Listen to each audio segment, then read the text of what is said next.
I'm Eric Orsborn, Mayor of Buckeye. I'm honored to reflect on our journey and share our progress over the last year. Since taking office in 2020, we've seen remarkable growth and development across our expansive 640 square miles. Today, Buckeye stands as an example of smart and sustainable growth, attracting quality businesses and employment opportunities while expanding our retail, restaurants, and services. Our economic growth has been extraordinary. With over 10 million square feet of development in progress or in the planning stages, Buckeye is thriving. We've welcomed one of the most requested retailers, Costco, and gained commitments from other retail giants like Target and Ross Dress for Less. Not to mention, a Harkins backlot will provide much needed indoor entertainment with 8 movie screens, an arcade, a bowling alley, and more. The I-10 and Verrado area will be unrecognizable a year from now. Okay, I'm here with Susie Boyles, our Economic Development Director in the city of Buckeye, and excited to talk to you about retail that's coming to the intersection of Verrado Way and I-10. Yes, very excited. We are incredibly excited, and let's start first with the southeast corner and the Costco development. So Costco recently opened. It was one of the top most wanted retailers by our residents, but Costco, that center, has now sparked a tremendous amount of interest from other retailers coming to the community. So we're gonna see new restaurants, new services, all things that the residents are gonna wanna see. All 3 corners at Verrado and Roosevelt are also going to see new retail in this next coming years. We are standing here right next to what is right now a vacant lot, a large vacant lot that has been pre-graded and is ready for an incredible development that's coming to the city. We're standing in front of the Verrado Marketplace. This is the future Desert Ridge, the future Tempe Marketplace development right here in Buckeye. This will be a major installation that we are going to see. It's going to bring an entertainment district, it's going to bring a restaurant row district, it's going to bring grocery, but also additional retail and services. Why right here at Verrado Way and I-10? Development breeds development, and so we're seeing a lot of activity here, and this area really is one of the first major intersections that you see and you come into the community. And when retail looks for a place to locate, they want to locate where the residents are, where they're traveling through. Let's talk a little bit about healthcare. So the other 2 corners, the north and south of I-10 on Verrado Way, we're going to see a tremendous amount of development in the healthcare industry. Yes, we are. So we're very excited that Banner and Abrazo are both going to be building full-scale medical campuses. Both campuses will include acute care hospitals that really will bring those healthcare services that we need to the community and the residents. And this is today. As we grow out, these other areas throughout the community will continue to develop. So Yep. the Sun Valley Parkway corridor from Tartesso up to Festival, Yep. we'll start to see these, the fuel, the grocery, the Yep. restaurants coming in those areas. The need for commercial continues to grow, and our department's dedicated on telling that story and bringing those services to the residents.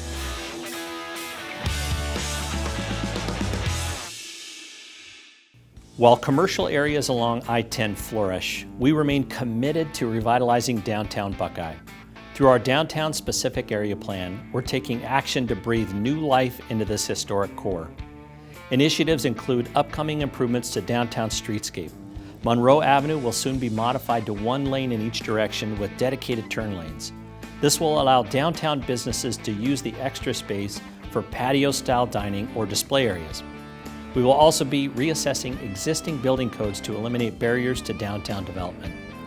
While we work to enhance downtown, I encourage everyone to come see what the area has to offer.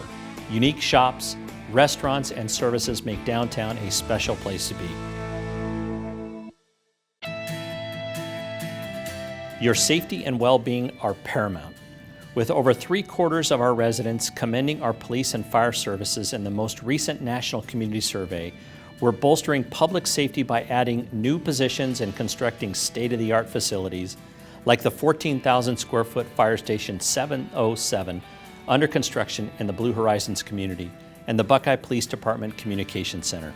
I'm here with our Police Chief Bob Sanders, and we're in front of the Police Communications Center. Yes, sir. Which we're really excited about the investment that we're making. Tell us a little bit about the Communication Center. Well, sir, this is just another prime example of the community's commitment to our police department. As you can see, this whole complex here is going to be the public safety complex. We have our property and evidence building, our training building, and then our next phase is going to be the comm center. It's a fantastic crew we have as dispatchers. They're in about 600 square feet. We're going to be moving to 12,000 square feet. Modern technology, nice building, just great for them. Every 911 call, they are the first responder. They talk to the person who's calling, they calm them down, they get the information, and they push it out to the officers. This center here will just make that more efficient and safe for our city. In my time on council, our entire council and the entire community have really invested in the police department, and we'll see that as we grow as a community. You guys are growing right along with the city of Buckeye, whether it's investment in infrastructure like this, investment in equipment, or investment in training, and then bringing on more personnel.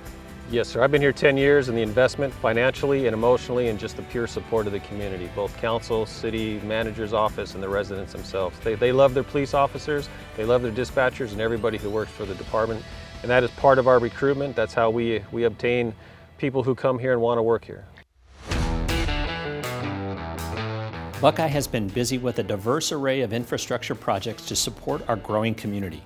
Construction of the first phase of the Fairlawn Water Campus commenced late last year. This project will meet the future demands of growth and development west of downtown.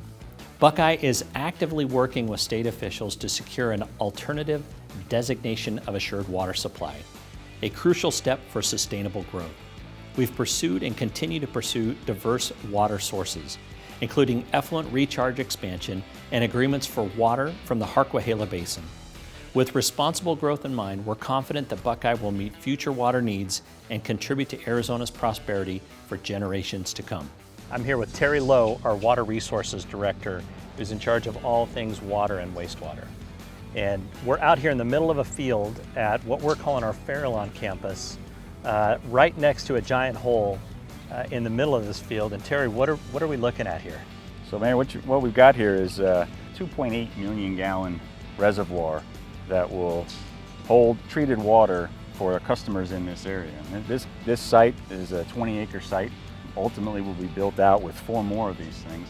And this campus will provide water for all of our residents along the SR 85 corridor, whether it be residents or businesses.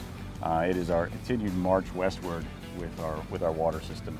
There was a study that was released last year that talks about some unmet demand in later years in that 100-year supply. And I get residents asking me all the time, are we out of water? So as Water Resources Director, are we out of water? And the short answer to that is no. The city is not out of water. There is plenty of water for the city. There's plenty of water for us to continue to achieve what we're looking to achieve in the future. But of course the challenge is how do we utilize that water that's at our disposal. And at some point in the future, we've got to look to bring in and import supplies. I mean, we're in central Buckeye here. There's a lot of the agricultural lands that are being turned over to development. The irrigation districts that supply those areas have water that their customer base is changing, and we're working with them to transition their water from an ag supply to a municipal supply. We're also looking at areas within the state where water is available to be mined out of and brought into Buckeye. And then we've got infrastructure that we're working toward to move our effluent, our reclaimed water, in and around the city. Years gone by, effluent was considered a byproduct discharge that we just had to get rid of. Now it's more and more a commodity and a resource, and so the more we can utilize that water, deploy it as a resource either back into the ground or offsetting use on turf and fields and that nature, it reduces our reliance on groundwater. We're actively collaborating with state and county partners to upgrade the Jackrabbit Trail and I-10 interchange. This project is in the design phase with improvements that include reconstructing the interchange, adding traffic signals, widening ramps for more turn lanes, and expanding Jackrabbit Trail. Funding for this project is identified in Proposition 479, which is awaiting voter approval in the November 2024 election. When passed, construction could be ready to begin in the summer of 2025. Widening of I-10 from Citrus Road to SR-85 is also in the design phase and should be construction ready by the spring of 2025. This project will extend the HOV lane from Citrus to SR-85, close the median, and add lighting to this section of freeway. Buckeye will be extending Roosevelt Street all the way to Jackrabbit Trail, with plans to include 2 eastbound lanes and 1 westbound lane. Additionally, a new traffic signal will be installed at the intersection of Jackrabbit Trail. Construction is scheduled to kick off this summer. McDowell Road is set to undergo construction between Verrado and Jackrabbit Trail, where it will be upgraded to feature 1 lane in each direction along with a dedicated middle turn lane. The construction is slated to begin this fall. As our city evolves, so does the Buckeye Municipal Airport. Over the past year, BXK has experienced a significant increase in activity, reaching more than 95,000 operations in 2023. Currently, the airport serves various functions including flight training, corporate flights, parachuting, and military operations. I'm here with Scott Gray, our aviation director, who's been with us all of 4 months, and you've seen massive improvements out here at the airport in the last 4 months. Tell me about those improvements. Sure, Mayor. It's right in the background here. You can see our 40,000 square foot modular hangar, which was included with our 200,000 square feet of apron space. Gives us plenty of place to park airplanes, not only for our air show, but also during the year. We also had our roadways improved throughout the airport area, and we had ADOT partner with us to completely redo the runway surface and repaint it, so we have a full instrument runway now. Scott, we've seen a staggering increase in operations here at the airport. Let's talk a little bit about the percent increase. How many operations last year compared to the year before? An operation is a takeoff or a landing, so that's considered an operation, one or the other. 2022, we had about 44,000. Last year in 2023, we ended up having 95,222 ops, so about 116% increase. Compared to our neighbors in the valley, the next growing airport was at 38%. We're also working on 3 different plans for the airport right now. A master plan update, a long-range plan or vision, and then also a specific area plan for the airport. You know, similar to what the East Valley has seen over the last decade or so with the influx of the development there, that's going to start happening out in this direction on the west side, and we want to be prepared for it when it starts to happen. The city is way ahead of the game. Most airports inherit a lot of the development around their airport and then struggle to manage noise and things like that. The ability to do this ahead of time, as you said, there's not a lot around here. Now's the time to set that stage to protect this airport for future growth. Speaking of the airport, Buckeye's Community Services Department hosted another amazing airfair in February. This year's event featured our first nighttime air show with fireworks and sky-high pyrotechnics, making it one of the biggest and best shows yet. The same department was also behind the incredible Sundance Park Phase 2 opening in September. With new amenities and events, we're creating spaces for residents to come together, play, and enjoy the outdoors. Buckeye continues to perform with a strong financial foundation. Our general fund surplus exceeds $38 million as of February. Additionally, our finance department has earned the city a AA+ municipal bond rating, reflecting sound management practices and enabling us to secure favorable interest rates for essential projects. These ratings also influence bond pricing for initiatives like Buckeye's potential general obligation bond election in November. A citizen bond exploratory committee composed of volunteers is in the process of determining if a bond election is necessary and evaluating potential bond projects that would benefit Buckeye the most. If recommended, voter approval will be sought this November, allowing you to help shape Buckeye's future. Buckeye is steadily progressing towards its vision of being the city of limitless possibilities. With 2024 off to an amazing start, our focus on attracting top-tier businesses and fostering development tailored to Buckeye's needs continues to drive our progress.